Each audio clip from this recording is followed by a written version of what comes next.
On this episode of Carnage, we're going to take the Trolvo to the next level.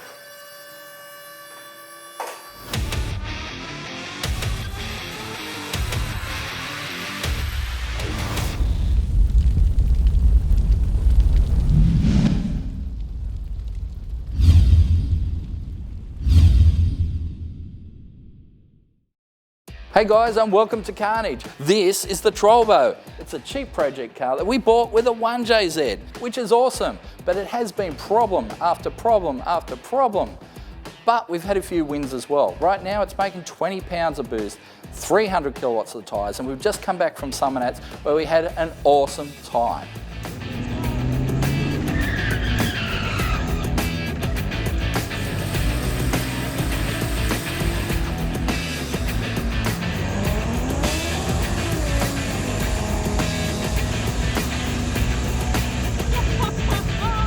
But it also revealed a couple more issues. There's no limited slip, so it just bakes one tyre. It's really, really laggy, so we've got to solve that issue as well. And we've only got 2 gears that we can activate with our shifter, so we need a shift controller for the transmission. So in this episode, we're going to solve those issues and maybe even find a little bit more horsepower. So here we are under the Volvo. I've already had Ken pull out the task shaft. That's one less job to do. So we're dealing with an A340 transmission here. It's an overdrive transmission. It's electronically controlled transmission, and that is part of the problem. At the moment, our shifter, like when it's full back, that's first, then you click next gear, and it's actually, instead of being second, it's third, because we're not switching solenoids and all that sort of stuff that we need to do. So we rang the guys at MV Automatics. They are the experts of these transmissions. They're based in South Australia. So we asked them, how do we solve this issue? So they've sent us out a valve body that we're going to bolt into this car, plus a shift controller box and a few other things that are going to solve our issues. So at the moment, I'm going to drain this transmission so we can get this trans out. It's darkened up a bit, probably a bit darker than I'd like. But anyway, we solved these transmission shifting issues, and hopefully that shouldn't hurt the trans fluid any further. Well, that is a fair bit darker than I would have liked. So we've drained the transmission fluid, but I've got to get at the converter bolts. I've got to undo the starter motor, disconnect the converter bolts, so then we can disconnect the transmission and pull it out. Let's start. So this is the fluid we've just pulled out of the transmission. I would expect it to be a lot redder than it is. Hopefully we haven't damaged it. I guess we will find out. It doesn't feel like it's slipping or anything, but I guess, yeah, let's put all this stuff in, see where we're at.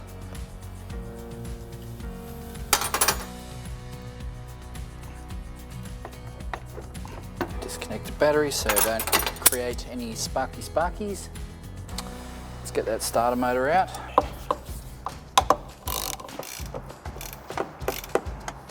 Okay, here we go. One tiny little starter motor. Transmission dipstick tube.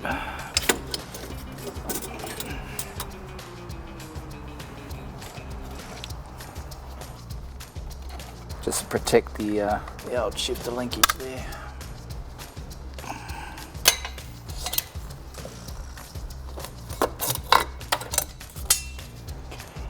Converter bolts, let's do converter bolts next, I think.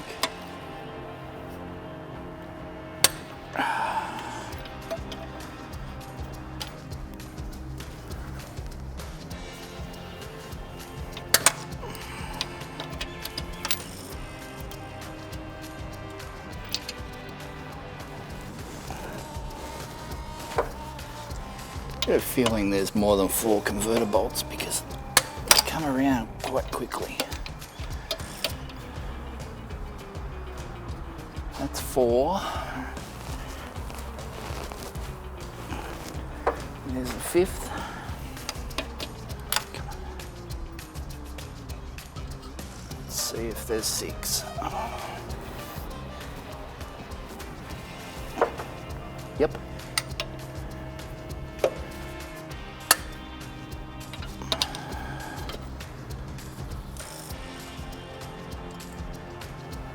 I don't think there's 7, but might as well check. Okay, converter bolts are done. Let's do cross member. Drop it down a little bit. Transmission bolts. And then converter trans lines last.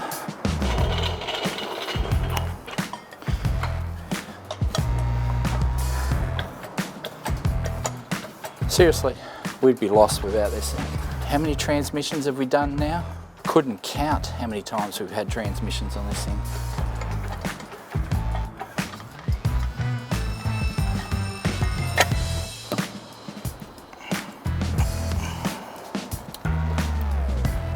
Ryobi time.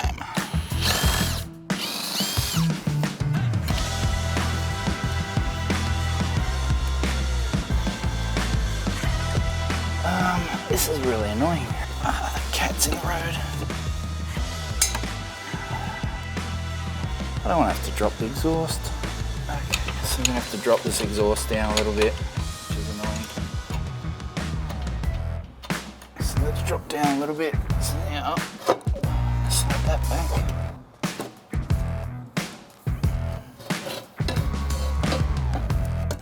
And out. Okay. Next up,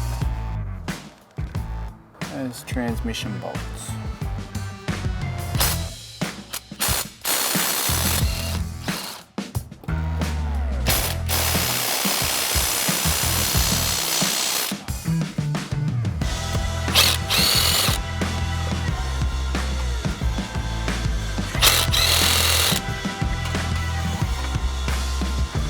I think it should be about right to drop this thing down.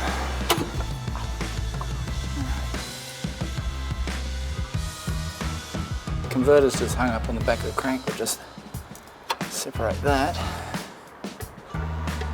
So we've never had these apart. It's always a bit of a learning experience.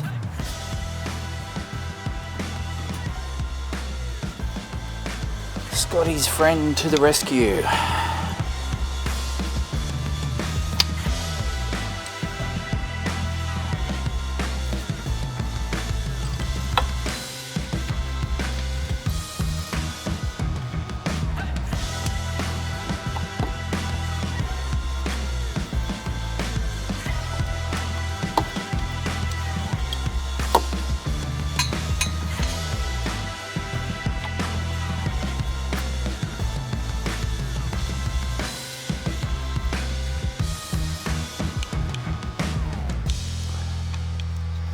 Now what? It's hooked to something inside the box. You're a pain in the ass. Oh, you know what it is? It's the kickdown linkage. That's gonna be annoying because I've got to check this up a little bit. I have to get up on a ladder because we can't lower the car down without causing dramas.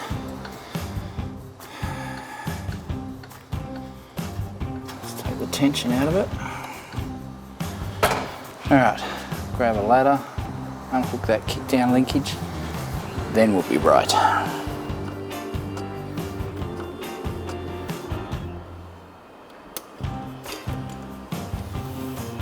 Okay. So we've unhooked that. Now I can pull that cable down. Alright, now I can drop the trans down. Wow, she's a filthy little nugget. Okay, so this thing's going to need a serious cleanup, but also got to take this converter out and take it down to TCE where they can work their magic on it. See what they can do with it.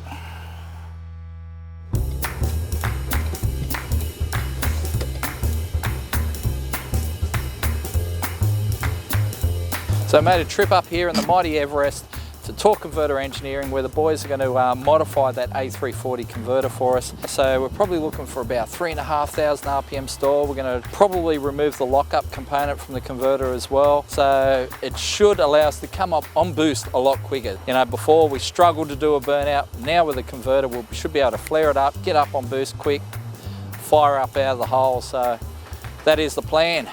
But anyway, let's head back to the workshop, pull that diff apart. So one of the problems we have with the Volvo is it has an open center diff. So every time it comes on boost, it just fries one tyre. So we need to put an LSD in this thing. And thankfully, because they have a Dana 30 diff, it is the same diff that you find in a lot of American Jeeps. So there's aftermarket parts, like this Aussie locker, which is made in the USA for whatever reason. But anyway, Dana 30 locker, we're going to stick it in the Volvo. Now, apparently there are two different gear sets. There's the thin gear set, which allows us to put the locker in the center in the car. The other one, if it's a thick gear set, we have to pull the whole center out of the car, strip the gears off it, and then install the locker. So hopefully we have the thin gear set. I don't know. Won't know until we pull the cover off the diff, but I figure now's the time. Let's get her up in the air, open her up.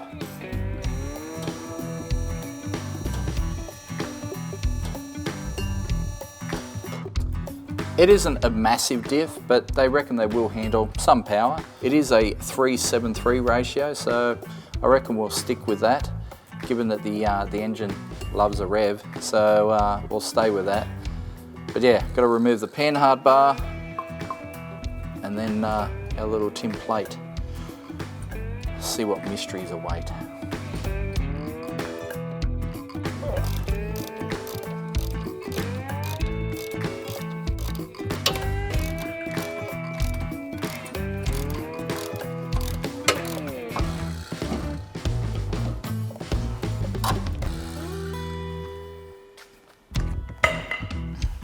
So this is pretty cool and something you don't see in a lot of differentials. It actually has a drain plug on the bottom. Those Swedes, they think of everything.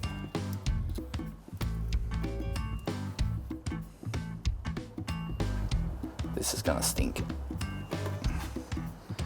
That's some quality fluid. Yeah.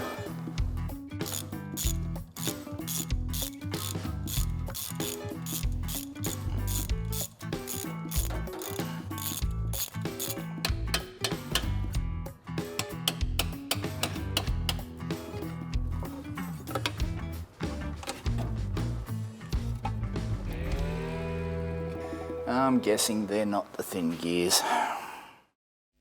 So here we have the differential. We've got our sun gears, or spider gears as some people call them, and we're going to remove all this stuff. So both side gears, sun gears, we're going to remove all that and replace it with our Aussie locker. But because we've got what appears to be the thick gear set, we're going to have to pull that entire center out, pull the ring gear off the center, and then that'll give us room to install our little locker. We're going to have to remove these rear brake calipers, pull the discs, pull the axles, so we can remove the center from our diff.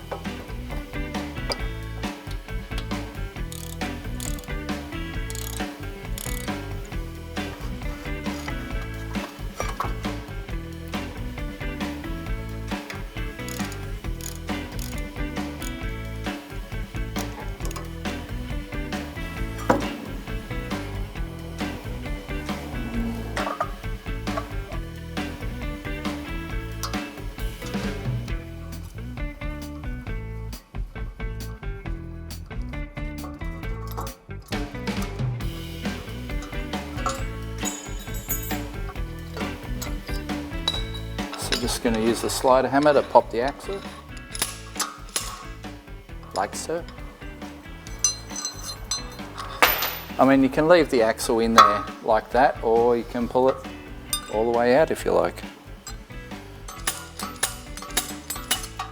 On the other axle, the bearing is a full straight sealed unit. On this side, it's a beveled bearing. interesting. All right, now that we've pulled the axles, it is time to remove that diff center. Now, with a Salisbury style diff like this, you would use a diff spreader normally, and it will locate in these 2 points. And that sort of spreads the housing slightly, removes the side load off the shims and the bearings, and allows you to pull the center out. Now, we don't have a diff spreader, and I've just priced one up. It's $1,000 for a good quality unit. So we're not spending that. But I will show you how to do this with chains and a scissor jack. And I've done it many times before doing mini spool conversions. So let's break out those chains, get this thing happening. All right, so it's gonna go through there. I'm gonna run it inside the shock. So it's gonna stretch to over this way. All right, and I'll repeat that to the other side. All right, D-shackle on this side, inside the shock. Got the muffler on this side, which is going to be slightly in the road. And we're going to use this scissor jack basically across the front of the diff. Basically, we're pulling the ends of the diff slightly forward, but keeping the center where it is. And that will release the preload on those shims and bearings. You don't have to tighten it up a lot. We will tighten it up a little bit more, but that's basically holding it in place. So I'll undo that diff center. We'll see how tight it is and how much we actually have to put on this just to relieve the tension. But yeah, this is one of these things where do so at your own risk. I've done it a few times, never had a problem, but I take no responsibility for what you do at home. Okay, so that's still located in there pretty tight. So what I'm going to do is put some preload on the front there and spread the housing slightly, and that should at least give us some slack there. So just put a little bit of torque on that. It's still reasonably tight.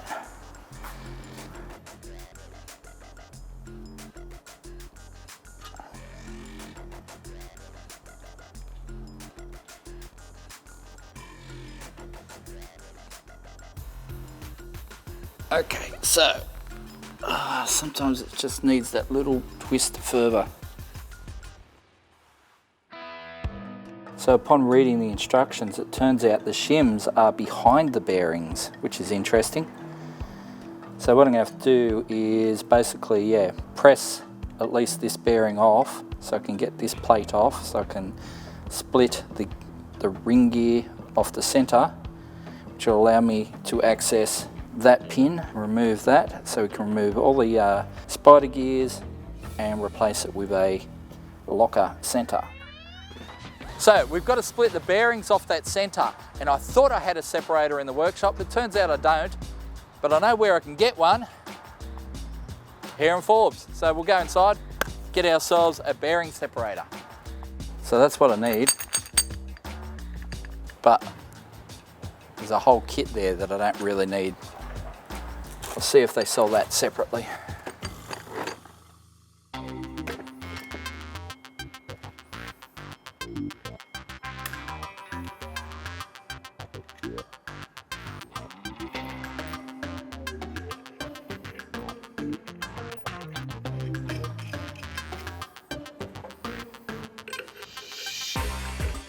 I get a feeling we're going to screw up this bearing by pressing it off, but we'll put a new bearing on it later.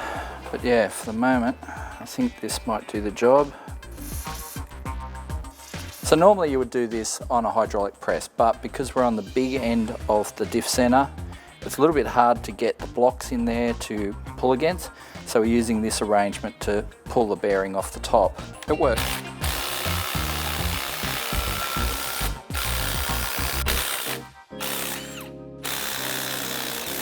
There we go. Okay, so bearings off that. Wasn't too hard. Ew. Kind of fucked up the shim. Need to find another shim by the looks of it. Oops. Problem for tomorrow. Okay, there's that plate. So now I can get at the ring gear bolts.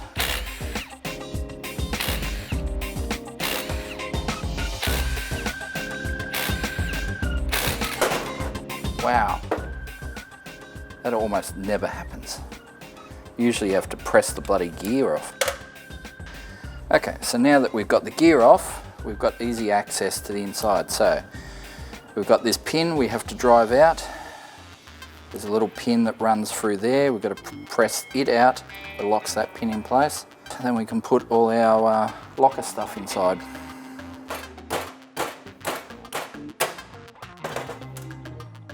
Alright, so there's the roll pin we've just pushed out. Now we've got this pin that runs from side to side. So we remove this pin and then all the other junk falls out. Sometimes you gotta use what you can, like the 3/8 socket.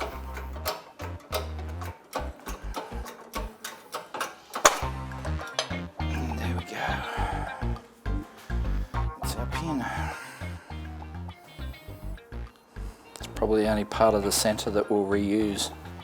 So now the pins are gone, we can remove all the washers and gears.